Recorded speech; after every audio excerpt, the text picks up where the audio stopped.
सीधा विषय पर आते हैं। मुंशी प्रेमचंद की एक बेहद क्लासिक कहानी है पछतावा। और सच कहें तो ये सिर्फ एक कहानी नहीं है, ये इंसान की फितरत का एक ऐसा आईना है जो हमें खुद के अंदर झांकने पर मजबूर कर देता है। बिना किसी देरी के इस विश्लेषण में हम गहराई से समझेंगे कि कैसे हमारे ही फैसले कई बार हमारे सामने एक बहुत बड़ी दीवार बनकर खड़े हो जाते हैं। इंसान की अंतरात्मा का बोझ जीवन भर गूंज सकता है। मुंशी जी की पूरी कहानी का जो निचोड़ है वो इसी एक लाइन में छिपा है। उनका फोकस किसी बाहरी दिखावे पर नहीं है, बल्कि उस अंदर की आवाज पर है जिसे हम अक्सर बहुत ही आसानी से नजरअंदाज कर देते हैं। इस कहानी में सही और गलत के बीच की जो लकीर है ना, वो बहुत ही बारीक है।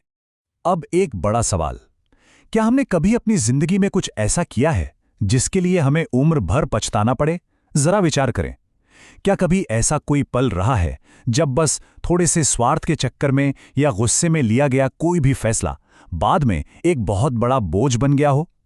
कहानी का मुख्य किरदार भी कुछ इसी तरह की मानसिक उलझन में फंसा है। यह सवाल इस पूरी चर्चा की बुनियाद है। और यहीं से कहानी का आधार सेट होता है। एक पल के लिए कल्पना करें, एक तरफ असीम सत्ता और बेशुमार दौलत वाला एक जमींदार जो अपनी मौत के करीब है, और वो किससे माफी मांग रहा है? एक साधारण से गरीब क्लर्क से। ऐसा क्या हो गया कि पूरी सत्ता का खेल ही पलट गया? यही तो सबसे बड़ी विडंबना है जिसके पीछे की वजह हमें आगे समझनी है। तो सबसे पहले बात करते हैं पहले हिस्से की, जमींदार और आदर्शवादी युवा।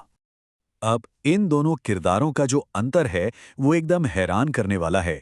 एक तरफ है पंडित दुर्गानाथ, एकदम नए नए कॉलेज से निकले हैं, आदर्श कूट कूट कर भरे हैं, और वो सिर्फ 20 रुपए के मामूली वेतन पर काम करने को तैयार हैं।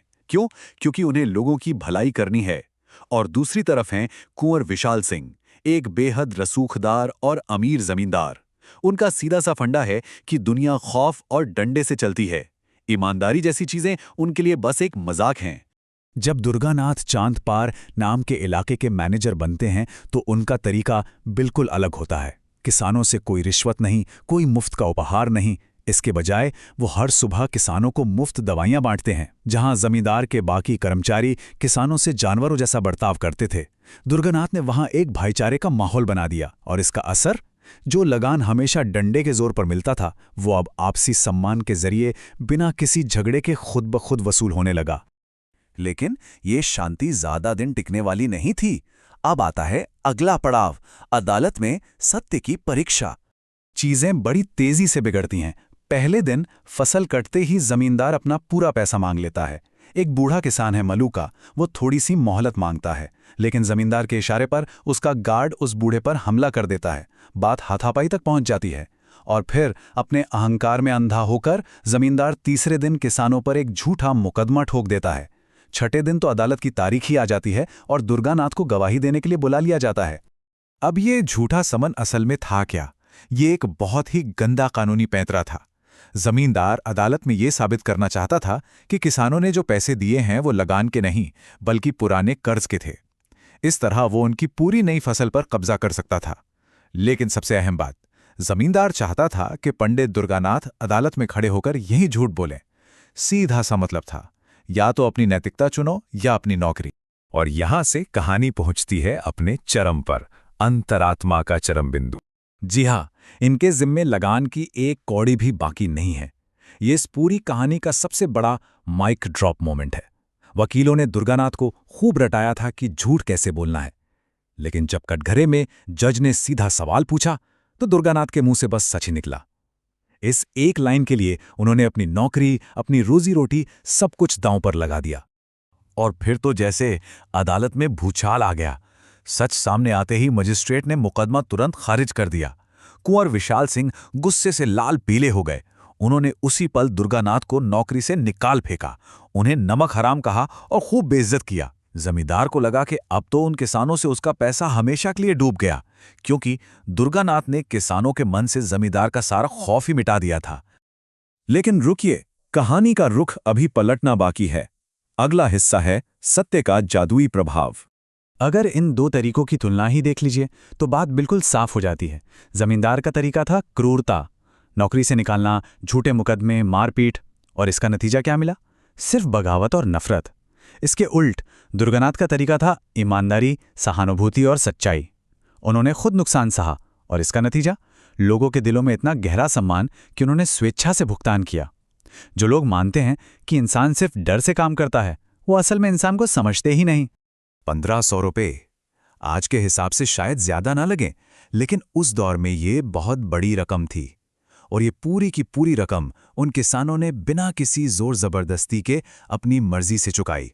कोई बैल बेचकर लाया तो कोई गहने गिरवी रखकर। क्यों? क्योंकि जाते जाते दुर्गानाथ ने उनसे कहा था कि मालिक का कर्ज जरूर चुका देना।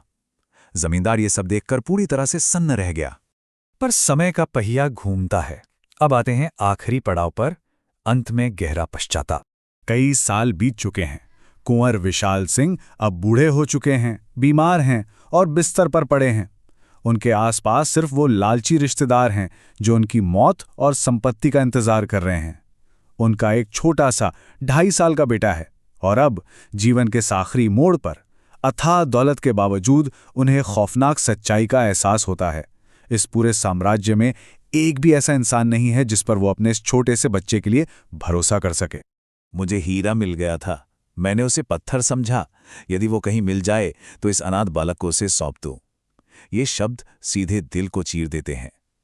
मरते वक्त जमींदार को समझ आता है कि जिस इंसान को उसने नमक हराम कहकर निकाल दिया था, असल में वही उसकी जिंदगी की सबसे बड़ी कमाई हो सकता था। वो दुर्गानाथ को याद करके तड़पता है कि काश वो आज मिल जाए तो मैं अपना सब कुछ, अपना बच्चा भी उसके हवाले कर दूं। चलिए अब इस कहानी से थोड़ा बाहर निकलते हैं और देखते हैं कि आज के समय में इसका क्या महत्व है। इस पूरी चर्चा का असली सबक यही है कि सच्ची दौलत आपकी पावर या आपके बैंक बैलेंस में नहीं है। असली दौलत आपकी इंटेग्रिटी है, आपकी सत्यनिष्ठा है। जब आपकी सारी ताकत खत्म हो जाती है, तब लोग आप पर कितना भरोसा करते हैं, यही सबसे ज्यादा मायने रखता है। दुर्गानाथ के पास पैसा नहीं था, लेकिन उन्होंने ऐसा चरित्र कमाया था कि उनका सबसे बड़ा विरोधी भी मरते दम तक उन्हें ही याद कर रहा था। तो जाते जाते एक विचार छोड़कर जा रहे हैं। क्या सफलता की इस अंधी दौड़ में हम एक ऐसा भरोसा पीछे छोड़कर जाएंगे जिस पर गर्व किया जा सके, या फिर हम एक ऐसा पछतावा छोड़ जाएंगे जिससे जीवन भर कभी पीछा नहीं छुड़ाया जा सकेगा? इस पर गहराई से विचार जरूर कीजिएगा। अगले विश्लेषण में एक नए विषय के साथ फिर से मुलाकात होगी।